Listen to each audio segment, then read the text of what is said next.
Paolo Pizzolato di Prima il Veneto. Buonasera a tutti. Buonasera Pizzolato, bentornato. Allora, Paolo Pizzolato, intanto sull'autonomia, vabbè, voi ovviamente, poi ne parliamo dopo. Prego. Riparliamo di nuovo di Covid. Sì. Io ho 2 vaccini e la prenotazione per il terzo vaccino per il 7 di gennaio. Premesso che devo ancora capire questo stato confusionale che esiste all'interno di questo Stato, di questa regione, tento di capire cosa intendano i miei colleghi all'interno dello studio oppure gli italiani, i veneti, con Super Green Pass, in quanto non è cambiato nulla di super rispetto alle 2 vaccinazioni che avevo fatto tempo addietro. Per cui chi ha dato il nome a questo nuovo Green Pass, secondo me è un tonto che non ha fatto nulla se non peggiorare la situazione confusionale che, ripeto, esiste all'interno di questo Paese. Guardando Facebook, guardando televisioni, eccetera, eccetera, ho visto 60 milioni di virologi esprimere il proprio parere su tutto il mondo mediatico che poteva esserci, dove ognuno aveva la propria opinione, come è giusto che sia, ma la confusione è stata totale nel corso di questi ultimi 2 anni. Diciamoci la verità.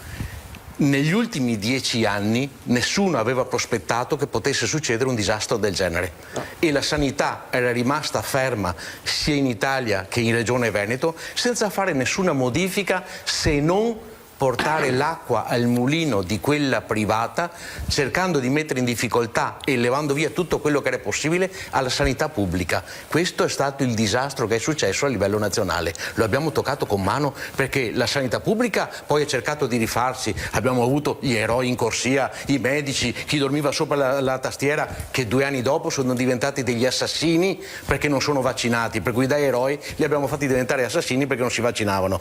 In questo Stato, ripeto, anche in questa regione esiste una vera e propria confusione a livello mediatica dove bisognerebbe trovare qualcuno che cercasse di mettere un po' di ordine. Mettere un po' di ordine perché?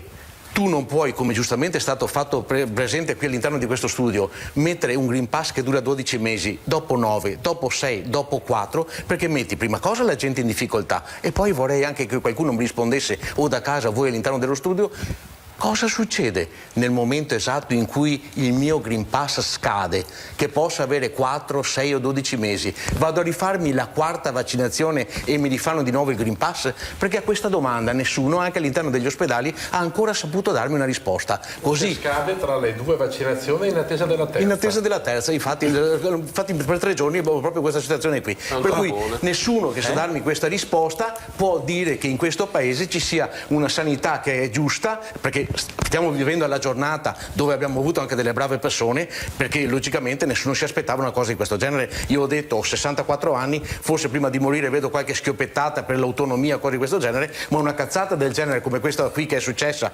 e a cui nessuno ha ancora dato una risposta, perché non si sa ancora da dove venga fuori, non c'è ancora stata, assolutamente non c'è ancora stata.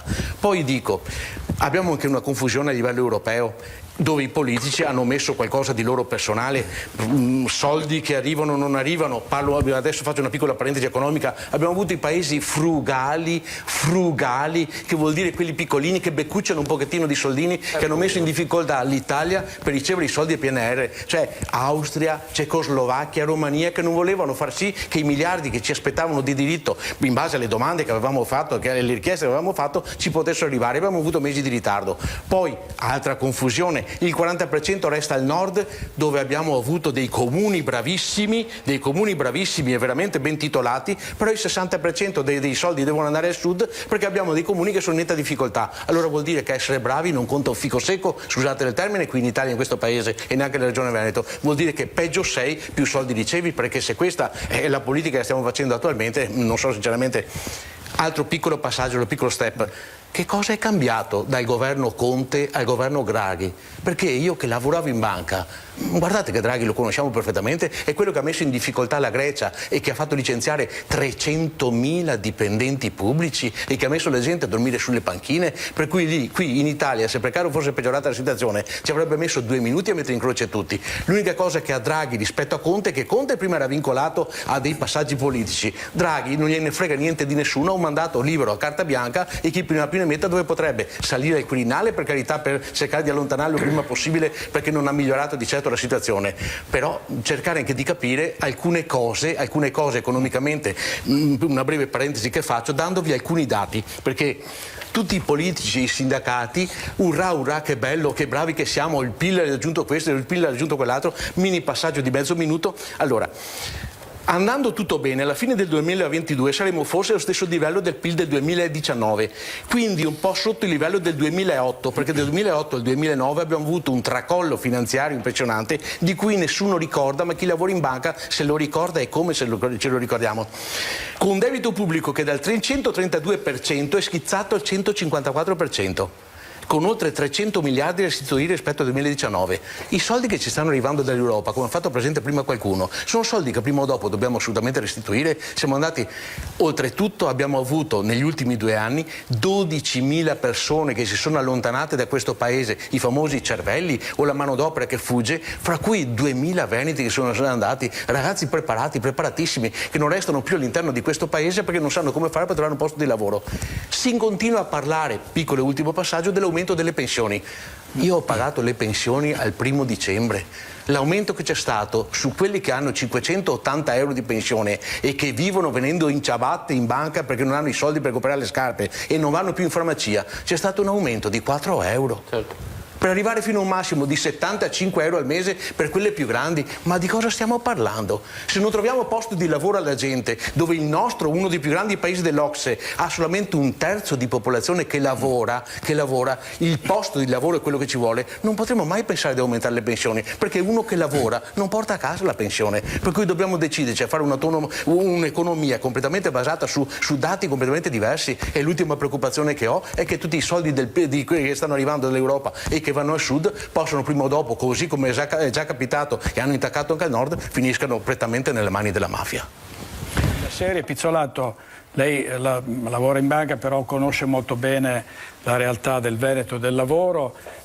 C'è un insieme di fattori, si usa dire, no? La mancanza di sicurezza, le imprese che dovrebbero fare di più, anche se per esempio l'altra sera il presidente Palasgo diceva che sono rari i casi degli imprenditori irresponsabili che non badano alla sicurezza dei loro lavoratori, però purtroppo c'è anche l'errore umano, come in questo caso, no? Purtroppo. Sì, sinceramente vorrei proprio parlare, perché ho visto dei tipici esempi, perché quando noi andiamo ad analizzare lo stato di salute, diciamo, di una ditta, quando andiamo a dare i prestiti, a fare i mutui, visualizzare i capannoni, andiamo proprio all'interno della struttura dove si lavora e cerchiamo anche di capire non solamente il valore dell'azienda, il valore del contesto, il valore dell'immobile dove questi lavorano, ma anche come si muove l'azienda, perché capire i macchinari, eccetera, eccetera.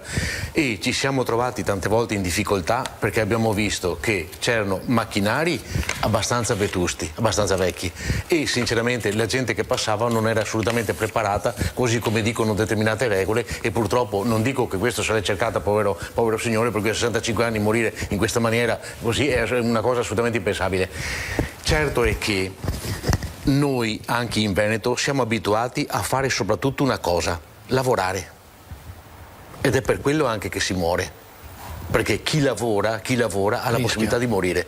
Noi abbiamo cantieri, ho mio cognato che è un cantiere a Mogliano che è molto molto importante, lavora nel settore edile, lui dice che cerca di fare rispettare tutte le regole possibili, però ogni tanto si accorge di quello che sta lavorando all'ultimo piano senza il metto perché era troppo caldo e con la tuta slacciata perché era così, era colà, ha detto quello se mi cade vado in cerca io di chiudere completamente l'attività, lui muore, e questo è lo stato di salute di quelle che sono le aziende. Allora, prima cosa ci vorrebbe una responsabilità da parte dello Stato e da parte della Regione che potesse mettere in maniera concreta e molto molto finalizzata quello che è la sicurezza all'interno di cantieri e determinati posti di lavoro, e non è sempre così facile, perché certe volte l'imprenditoria per fare funzionare queste cose ha un costo che va ad aumentare tutti gli altri costi che prima vedevamo. Parliamo delle vetrerie, abbiamo detto le vetrerie di Venezia, quelle cose lì.